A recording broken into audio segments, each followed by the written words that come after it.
So really there are 5 things that I intend to address in this presentation. The first is really to talk about the Census 21 campaign. And the second is to look at what the actual results of the census were. The third is why we're actually only moderately satisfied and what we intend to do about that.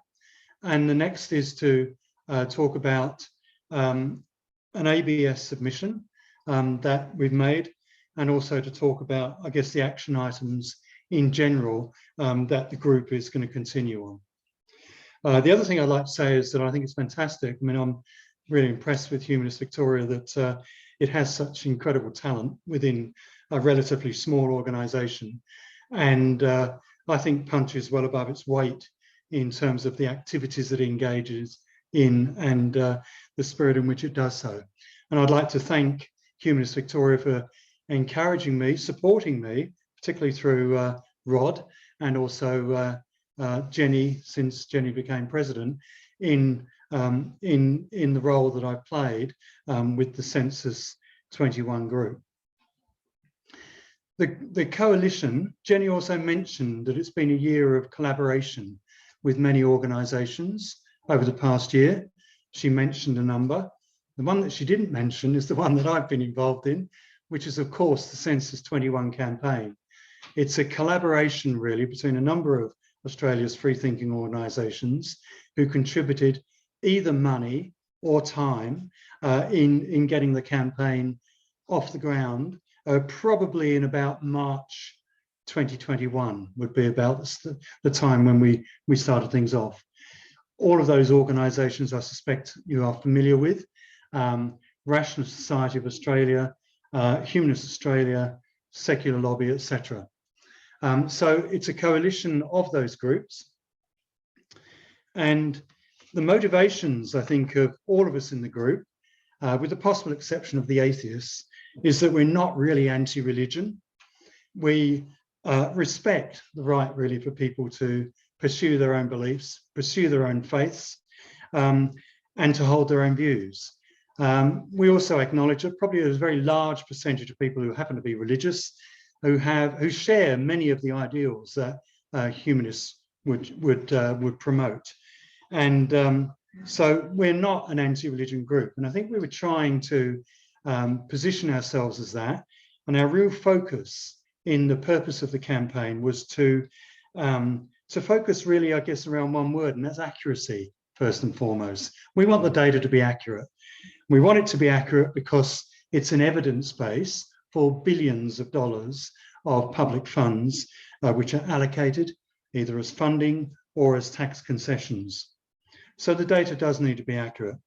To provide context for people, Humanist Victoria contributed $5,000 to the campaign, plus a significant amount of time and effort from me, but also from others within Humanist Victoria. So I'm really beating the drum for us as a group, because I think Humanist Victoria played a key role in what was achieved with the campaign. What I'm going to do is to describe some of the campaign, and if anyone has got any familiarity with the kind of marketing or marketing industry, you'll recognise some of the terms that are used. And I'm not going to go into the details because it defeats the purpose. There was a lot of campaign activity. We engaged a lot in EDMs, or electronic direct mails, which we sent out. We created a support group of members for the Census 21 campaign. We posted, we used Facebook a lot to post various messages. We had radio interviews, and we also achieved a number of news articles and stories which came through. So there's plenty of activity with the campaign. We produced a lot of content, including the website,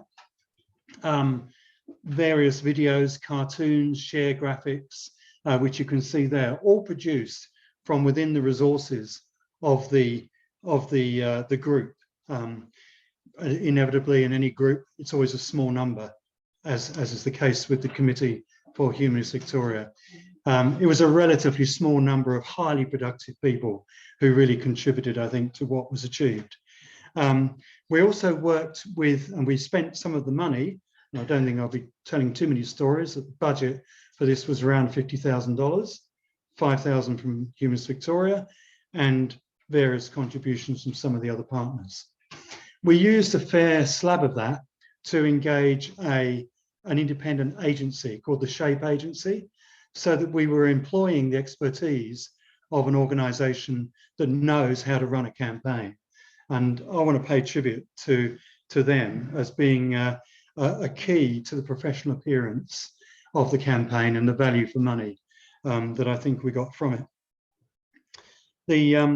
But as I said, you know, a lot of the effort came primarily from within the members themselves. I'd call out Peter Monk from the National Secular Lobby as being someone who's got an incredibly wide range of skills that contributed to this. But many others, you know, were key to it. These were the most popular Facebook posts. Again, you can see the kind of graphics. Adam Spencer, we probably don't know down in Victoria, is a Sydney-based comedian, and he turned out to be the most organic reach, the most number of views of that video. Largely, I think, because that's how we launched the campaign. We used the Adam Spencer video, so that really kicked it off back in June 2021.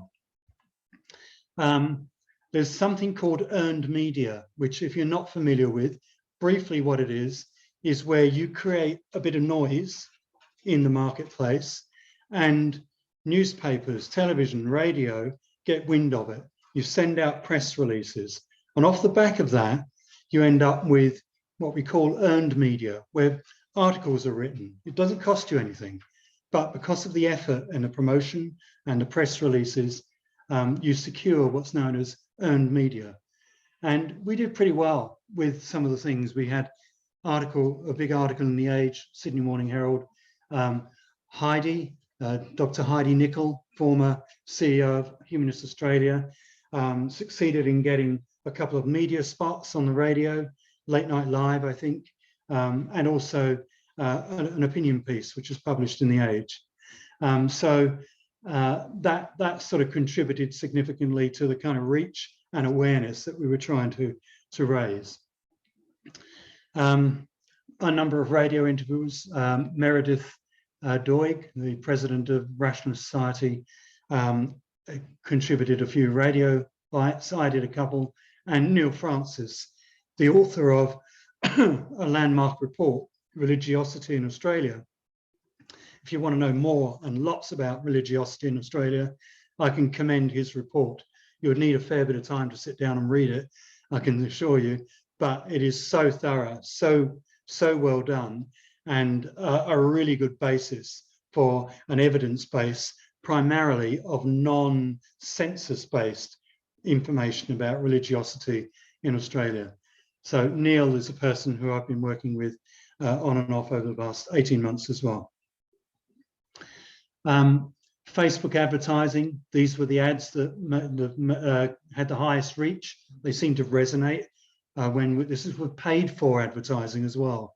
So we spent, apart from what we spent in engaging an agency, the balance primarily was spent on Facebook advertising.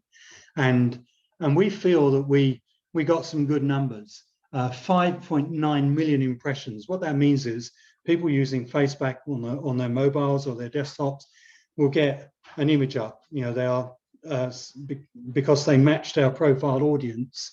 They would have registered an image, an experience of seeing some of our messages, such as the three that are there. The Lapsed Catholic one did particularly well in the latter part of the campaign. Perhaps it's one of our sort of target audiences in many ways. So the overall achievements of the campaign was significant reach through Facebook, lots of impressions, good print, radio, and indeed some television. Thanks to Sky Television and Chris Kenny, who picked it up. We had the best publicity we could possibly have hoped for. Chris Kenny described it scathingly as a professional, substantially funded, highly organized campaign. What greater compliment could we receive? It was wonderful. Thank you, Chris Kennedy and Sky. You did us a great service, probably not intending to, but you did. So that essentially was, an overview, if you like, of the campaign, the details and the images. And of course, the whole thing was to try to encourage people to mark that little box on the census form of no religion, just to reflect on whether they were religious, and if they weren't, then they should mark no religion. It's a simple message, and one which we think resonated. The census results themselves were released in June this year. It takes the best part of a year to get the results.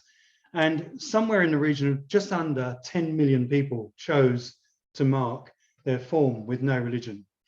And 38.4%, which compared in 2016 of 29.6.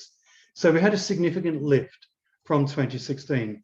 I'm not going to say all of that is down to our campaign by any stretch of the imagination, but we think that the campaign contributed towards that growth. Be fair to say that in 2016, that was also a reasonably big leap from about 21%, I think, in 2011. That was a big leap. But a fair bit of that could have been attributed by the fact that the no religion box became the first option in the list of options that people could take. But this time, it was still the same. No religion was still the first box. So there's other stuff going on.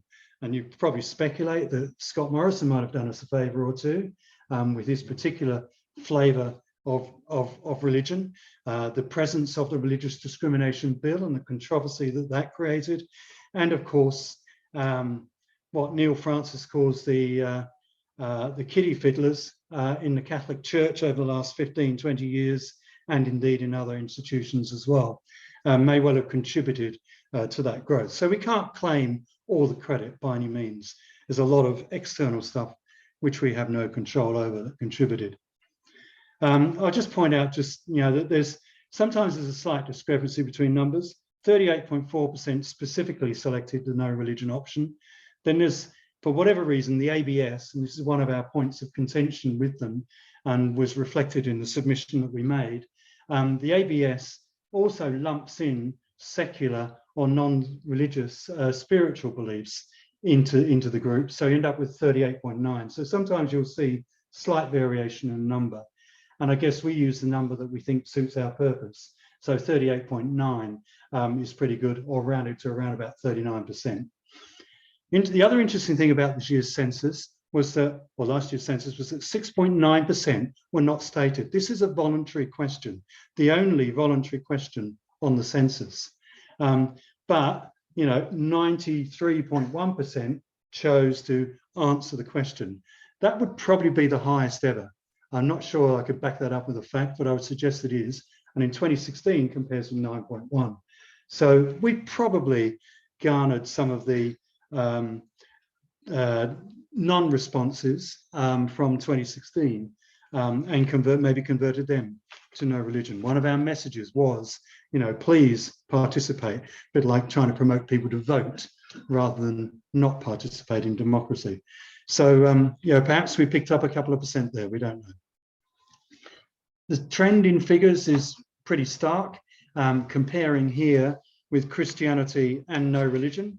You can see quite clearly that as Christianity has gone down, 2021, 44%, indicated one of the Christian aligned religions. And those who state they have no religion has been steadily going up, almost by a similar amount, and now around about 39%. So that's a pretty clear picture as to what the trend has been. We were mildly encouraged by the way that trend has occurred. Similar figure, if you like, figures in this way. This is one of Neil Francis's slides, where what he's done is to take the projections of including sort of breaking out into Catholic and Anglican and other Christian, so all of which are in decline. Even the Catholics, who are probably declining the slowest, are still in decline, below around about 20%, certainly the lowest in this time frame, going back 50 years. And but the thing is that what Neil has done here is to project forward, and his estimation is that probably round about 2023, next year or the year after, it's likely that no religion will exceed Christianity, and that I think will be something of a milestone. I'm going to break down some of the figures a little bit. I'm not going to go into enormous detail, but people often ask, well, who is it that's choosing no religion? And here what I'm doing is reporting by 5-year age group. And you can see that, of course, it is mainly the younger people who are, they tend to be above the average. This dashed line is the national average, bars for each individual age group. You can see that the average is there around about the 39% mark. There's our younger people who are more skewed towards no religion, older people who still are to a greater extent connected with their predominantly Christian religions. So I'm going to complicate this enormously by putting on another layer, which actually shows how things have changed since 2016. So this line is showing the growth rate. In orange, it's the growth rate. So what's actually happening in the growth rate?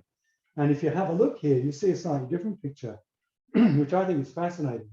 That younger people, sure, there's our, around about 30%, which is the growth nationally from 2016.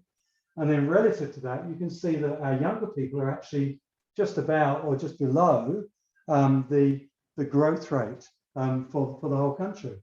And in fact, it's our generation, if I might be surprised, there's probably a few people who are exceptions to that, but it's our generation who are the ones that are changing most. And I think that's an interesting message, because although we're coming from a lower base and we're more strongly wedded to Christianity, clearly many of us are reflecting. I mean, there's a demographic factor that some people are dying off. Many of those are going to be more likely to be older Christian Australians. But we're also seeing people like ourselves that might be reflecting in our own lives, our own backgrounds, and where our values now sit. I'd like to think that that's a feature of the change. So hopefully that makes a bit of sense to compare. There's the age. Age, I think, is a dimension of census behaviour.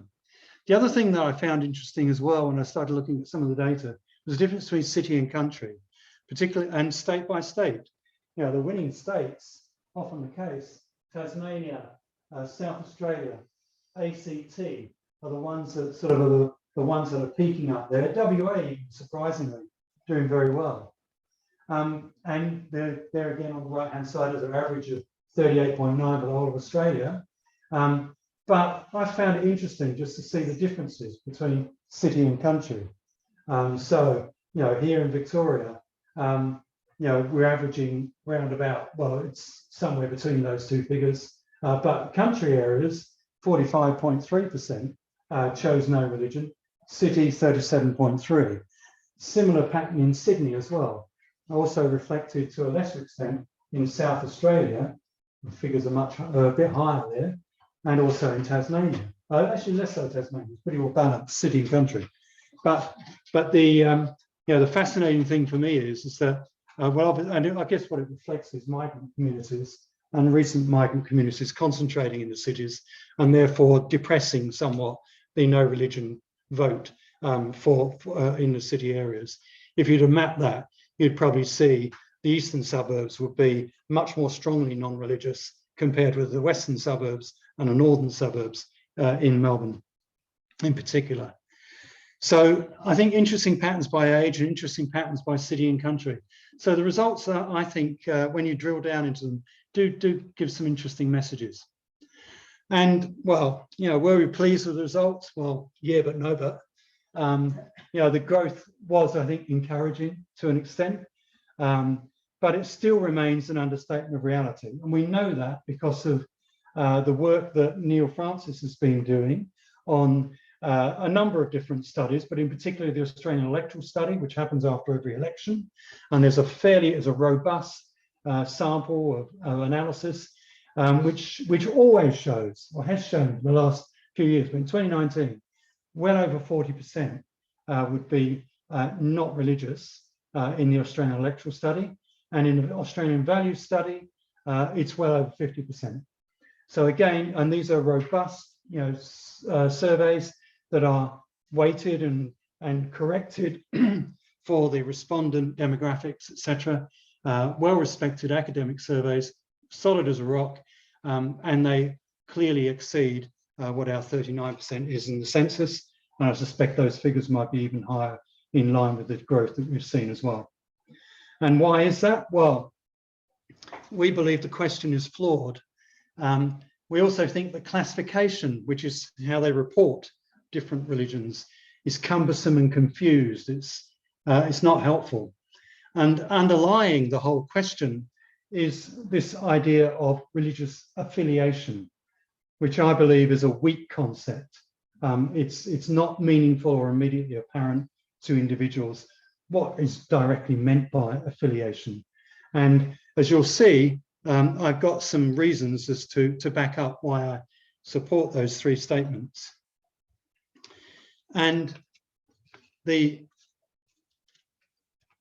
key thing is that why does it matter? Why is it important to get it accurate? Why do we need to get the question right, the classification right, and the underlying concept right? Well, because there's a massive amount of funds which are allocated. As I mentioned earlier, it's evidence-based funding. Governments at every level will go to the census data to look for the evidence to justify the allocation of resources.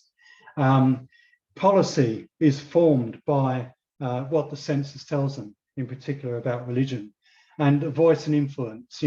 Who gets airtime on the radio? Who gets airtime on the BBC, ABC? Wrong country, sorry. The symbolic gestures like Anzac Day. Does it need to be a quasi-religious occasion? Or should there be change with that? Should that influence? I've read articles of people who refuse to participate, veterans who refuse to participate in the Anzac Day surveys because they don't align with their views, which are predominantly non-religious these days, and object to the fact that religion seems to be hijacking an event that to them is enormously personal and very powerful. So we're seeking better media representation of the non-religious. Lots of funding goes to individual religious groups. No particular funding or no particular tax concessions are directed towards non-religious groups. And I think in the long term, that's a great opportunity to bring about change. So fairness in public funding, influencing voice and influencing policy are the key reasons why it's important to get these figures right. I'll give some examples. This is the census, and there's certain types of bias which occur in the way the census is asked. The first, I would argue, is the context in which the question is asked. It's in a section which is devoted to cultural diversity, right? So cultural diversity is what we're measuring, not necessarily just what your religion is. And question 15, is the person an Australian citizen? Question 16, in which country was the person born? So you're getting conditioned, in what year did the person arrive in Australia? Which country is the person's father born? Which country is the person's mother born? All of which is about your background, your cultural heritage, if you like. Does the person use a language other than English at home? All good questions, nothing wrong with them. How well does the person speak English? What is the person's ancestry? So, what's your background? And by the way, you can choose 2 ancestries, up to 2. But, what's your background? And then the next question is, of course, the religion question. So the respondent is kind of conditioned. So, okay, it's a series of questions about my background, what my heritage is. And that's fine too, but let's be transparent about what the consequences of that are. So the question, what is the person's religion? Well, that in itself is a big problem for us because it's what's called acquiescence bias. And, is an assumption that you do actually have a religion in that question. It's a bit like saying, where do you work, which assumes that you do work. How many children do you have? Assumes that you probably do have children. There are many other sort of questions which are sort of along those lines that really are not appropriate. How often do you exercise, for example, is an example of an acquiescence bias question. And I think that question, what is the person's religion, is another example. The good thing about it is that no religion is at the top, as indicated earlier. But the other thing, which is quite laughable, of course, is that an example of other religions is atheism. I mean, last time I looked at a dictionary about atheism, I think it was, denying the existence of a supernatural being. And I'll come back to that definition in a moment. So we've got bias, which is inherent in the context in which the question is asked, and also in the wording of the question. And to be fair, Australia is not the only ones who are guilty of that, because funnily enough, all these census organisations around the world get together and they often come up with a common position or a common alignment. I'd like to think that's changing, but here we are. New Zealand, what is your religion? Assumption. England and Wales last year, what is your religion? Canada, what is this person's religion? Same. So there's assumptions in all of those. However, I do think that there's some signs of positive change. The best of which is probably coming from, well, actually, we look at Northern Ireland and Scotland. Scotland, what religion, religious denomination or body do you belong to? Now that's different. That's different to what is your religion. It's what do you belong to? There's a stronger level of commitment and probably going to produce more accurate figures of those people that are actively participating in it. Northern Ireland, they split it into two. Many people argue we should split it into two here too. Northern Ireland, I think it makes a lot more sense.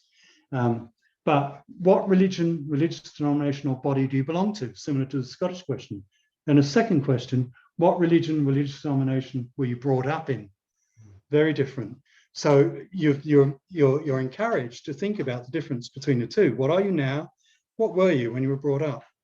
And of course, the religion question here in the context of cultural background automatically leads you to think about, what school did I go to? What did my parents try to instill in me? What were the role models that were presented to me and the experiences I had? Did we go to church, etc. Ireland, however, this year, March, their question, what is your religion, if any?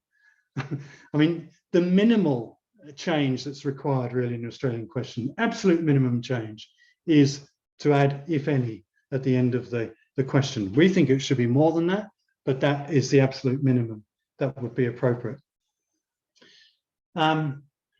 I'll say a little bit about classification. Classifications are not very interesting, so I don't want to dwell too much on it. But what I will say is kind of summarised down the bottom there.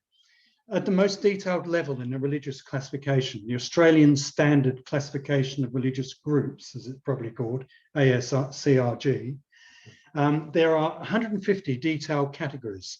So 150 religions are identified by the ABS in its reporting. 60% of those have less than 5,000 responses in the census. And 97 of them are various Christian categories. And every time I read a newspaper, there seems to be a new Christian church that seems to be springing up, from somewhere.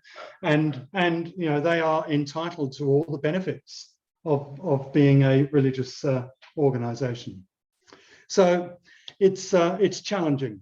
And the classification, as I say, it's unwieldy, it's confused. And just looking at all those ones on the right there are what go into that category called secular beliefs and other spiritual beliefs and no religious affiliation.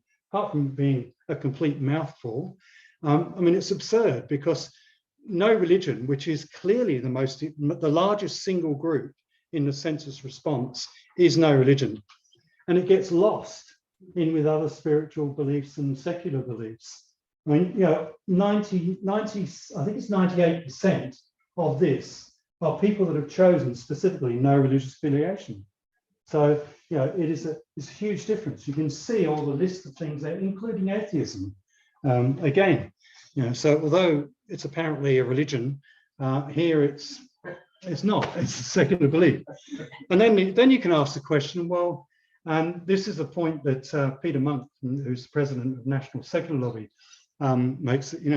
It's absurd to have anything related to secular in a classification of religions, because, you know, but I mean, what secularism is about is a separation of religion and government, so that society is not conditioned by religious principles. So to include secular beliefs in a classification of religion is almost, again, you know, totally against the grain. So we've been focused on that in the submission we made, which I'll refer to briefly in a moment. The other thing is about this underlying concept of affiliation. And you know, there's a few words here, but it talks really about what the ABS, or everything I've got on these screens, the few screens that follow, are taken from the ABS and various sort of pages on their site. And quite rightly, they do refer to the High Court's definition of what a religion is. 1983, they said, okay, what is a religion? It came up because of Scientology, I think, and whether they're a religion or not.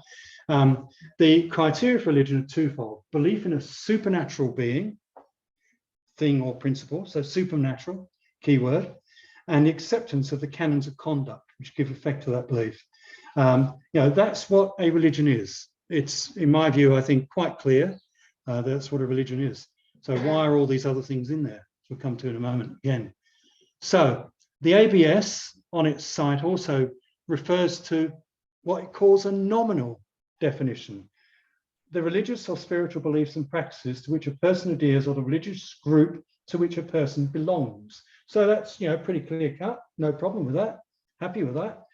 But what the ABS has done, presumably under the influence of various lobbyists in the past decades or so, is to come up with what they call an operational definition.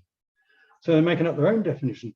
The religion to which a person nominates, they have an affiliation. This may include other spiritual beliefs or no religion, no religious or spiritual beliefs. You know, again, they seem to be trying to bring in other worldviews that are non-traditional religious groups into the classification, which might be worthwhile, were it not for the fact that everyone relies on the actual figures that come out of this, which are artificially boosted to favour religious groups. Everyone relies on this data to make their decisions about resource allocation, and it doesn't really seem to be quite right. So the operational definition, where they introduce this concept of affiliation, to me is a problem. And it's a problem because, you know, what do we mean by it? Is it an inclination? Is it an interest? Is it heritage? I mean, I think you can actually possibly, you know, you'd argue the case, you could have an affiliation with more than one religion. There's a lot about Islam that I can respect. There's a lot about Buddhism that I can respect. So does that mean I've got an affiliation with those because I agree with a lot of what they stand for? You know, but you can only choose one religion. You know, anyway. It's a tricky one. And again, on the ABS, they say the census collects information on religious affiliation rather than religious involvement, and will continue to do so in 2021. This is the guidance for the 2021. And this is consistent with international practice, so they all get together and form a view. And it aligns with the delivery and planning needs for religious organisations. I mean, is that the purpose of the census data? I mean, is that really the only purpose? I mean, I would have thought this is planning needs for the whole of society, as they're responsible for so much of the public funds which are allocated. And finally, my final quote from the ABS site itself on their question guidance. Of course, most people just tick the box and they don't really look at the guidance behind it. But if you did want to find out what the question is about, this is what it will tell you. The census question is intended to measure religious affiliation, which may be different from a person's practice, participation, or religious activity. Well, at least they're being clear about it, but they seem to have lost sight of the reason that, you know, so many people rely on the data for resource allocation. It can mean the core values to align themselves to, even if they don't actually participate in services of prayer. And there again, you see this is a page in the website which says cultural background. So again, it reinforces the view that that's really what they're measuring. But of course, all the resource allocators see it as something more than just an interesting cultural dimension. Okay, moving on to the last bit, the action items. Well, we've taken action. We've made our submission to the review of the ASCRG, the Australian Standard Classification of Religious Groups, and the RAS, which is the religious affiliation standard, which it's called. This is, the document is available if anyone wants it. I can certainly give you access to it. But the summary, it was a 4-page, document of recommendations, 5 major recommendations and 4 minor recommendations. Submissions closed last Friday, so we'd love you to submit, but it's probably too late. The summary of those recommendations were reword the question insert, if any, as a qualifying suffix, minimum request. And what it will do, because the ABS will come back and say, well, we don't want to change the question because it breaks the continuity of comparison with previous censuses. That's one of their standard arguments. Well, I mean, all they're doing, therefore, is to it's more important, I think, to get accurate results rather than to perpetuate flawed results from previous censuses. And that I think is something that they're going to have to come to terms with. I actually believe there will be some change, but it could only be that we succeed on that number 1. I believe they made a point in the brief for the submissions that the underlying concept of affiliation was not in scope, which I found objectionable. And anyway, we argued that it should be in scope because it's fundamental to how people respond. Continue to listing of options ordered by size of response to the previous census. So in other words, no religion should still be at the top. Clarify the definition of religion in the context of the census. And we recommend the High Court judgment because that's the best there is. And abandon that operational definition. But whether we get these or not, it's unlikely. But, they're there. And, the 4 minor ones are more, I guess, operational and practical than those. So there was our submission. That was the timeline for it. We're now here. We've gone into post-consultation engagement, which may well happen over the next couple of months. Changes in January to April. Public consultation on the proposed changes. So we will have another opportunity between May and August next year to putting our 2 penneth about what their proposed changes are going to be. Post-consultation engagement, following up, and then they're going to finalise it at the end of next year. And that will be locked in my view, probably for 20 years, minimum, decades. It's bound to be. So it is an important consideration. So we've made our submission. We've also sent out a little bit of publicity, minor publicity. I won't go to that link. It's meant some of you may have received it, but it's a press release and an EDM, electronic direct mail, to Census 21 supporters, which got some media interest. I did a radio interview on 5AA, so it did get picked up, which was good. Lobbying on LGA prayers is another thing that we're doing in the light of this, using the census data that's just come out. I'm very keen. I live in the Shire of Nillumbik, out at Eltham Research, where the no religion figure was 49.6 and the Christianity total was 42.6. Yet they persist in reciting a prayer at the beginning of every council meeting, like Burundara. I think it's very similar here. Probably you'll be much more familiar with that one. But I'm encouraged by the fact that I've had councillor encouragement to pursue the matter, and it is coming. The governance processes are coming up for review and consultation over the next few months. So the winds of change are there. You can't ignore the evidence, but there's still 77. Half of the 77 LGAs still recite a prayer at council meetings. I actually amused myself for about 3 or 4 hours one day by looking at the video recordings. One of the benefits of COVID, all the council meetings are now recorded on video and YouTube. I spent about 4 hours going through every local government and looking at the beginning of each of their meetings to see who's doing a prayer and who isn't. So it's about half are still reciting a prayer at the beginning of meetings. Predominantly, of course, a Christian prayer, but not always. Hume down the bottom there, they do rotate, and I think the one I saw, they had a Hindu representative who spoke to that. We are planning on writing a letter to Andrew Lee, who is the minister responsible for the ABS and the census. And we're looking to monitor in that timeline the ASCRG and the RSA review process. And we're also very keen to reactivate for 2026, where we think the experience we've gained from this will provide a great platform for maybe doing even better next time around. So I'll leave it there. That's the, I'll swing over to questions and discussions.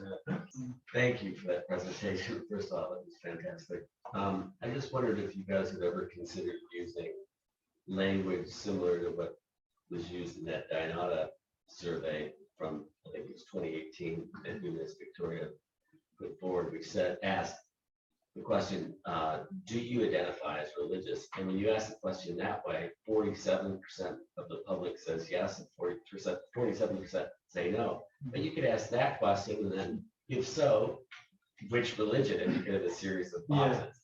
Has that ever been? Yeah, it's very similar to the Northern Ireland approach that I've kind of indicated. The reality is what is likely to be achieved with the ABS. And what we think would be a much more sensible way. They've got sort of 101 reasons to why you can't do that. Some of them are to do with the length of the survey, the impact it may have if you put in an extra question. What's got to go instead? So limited amount of real estate on the survey itself. So it's about what we think is achievable as much as anything. So in our submission, we pushed ourselves to the limit as to what we thought was achievable. The actual recommendation we put in was to say, what is the person, what religion does the person belong to, if any? So we were going like 2 steps beyond where we're at the moment. What do you belong to, which is totally countering their affiliation positioning, but also putting in the if any to prompt you to think that maybe you don't have a religion, in which case no religion is the way you go. So, it is practicality and what can be achieved with the ABS. And the age group 0 to 4, how is that determined? Well, the parents, and indeed the under 15s generally, it's really predominantly going to be the parents who will fill it out on their behalf. One angle or one message in our campaign was really targeted at parents to give them, to get them to reflect on whether they should be making a decision on behalf of their under 15s as to which religion they belong to, when they don't, they haven't got capacity to absorb what their religious beliefs are. And that would be the view of the Catholic Church, actually, which is why the Catholic Church has this whole process of confirmation. It's confirmed. It's a bit younger than 15, but that's a process by which you confirm you are actually belonging to that religion. Reality is parents fill out the census form and on behalf of their kids, and so inevitably they're going to be reflecting their own views. Just wondering how much political interference there really is in the AGS, and how do we deal with that? Yeah, my personal view, because I admit I had dealings with the ABS in different roles and capacities, probably over 30 years, more than 30 years now. My view is that they are typical public servants in that they are politically neutral, and I think many of them are religiously neutral. Given that the ABS is located in Canberra, and Canberra has the highest proportion of no-religion answers, you'd have to say that the actual workers in there are more likely to be no religion than a particular religion. But they are also under enormous pressure to balance the likes of us as a lobby group to try to get change to suit our purposes, but more significantly, the multi-million-dollar funded ACL, Australian Christian Lobby, who will be right in their ears, and they will be inundated with submissions from the Christian side of the equation. So inevitably, ABS is in the middle, and they've got to try and resolve those tensions, some of which are inevitably going to be political. Was your question specifically about political parties, or my guess is that I think inevitably the minister responsible for the census and the ABS is going to give a spin on the kind of outcomes they're looking for to the head of the ABS. I think the ABS is sufficiently independently minded to resist too much of that in things like the census. I think it's more about long-term trends. I think that they're too serious. They're too nerdish to respond to political whim. I think that's my view. Do you think it's encouraging that the minister responsible at the moment is Andrew Lee, because he has got quite a varied background, but he's got a demographic bent and has written widely on cultural trends and changes. Yes, absolutely right, spot on. I think he is absolutely the person that we should be appealing to. And one of the things, we had an orange tick, which means it's in progress on my list of actions. But it is our intention to get a letter through to him. Would have liked to have done it already before the submission closed, to try and encourage him to put pressure on the ABS to include the underlying concept of religious affiliation in scope. But we have to accept that ABS decided it's out of scope. I don't know how much influence Andrew Lee will have on that, either before or after we send a letter to him. But we will send a letter to him. One last question. Yes, please. Oh yeah, I was just wondering, do you think it's correct to categorise religion as invariably theistic? Well, you wouldn't necessarily. Are you thinking of a specific example? Well, essentially Buddhist, for example. Okay. Yeah. Well, it's non-theistic, even though a lot of Buddhists worship their own Yeah. gods or whatever. Buddha himself said, "Why bother?" Yeah.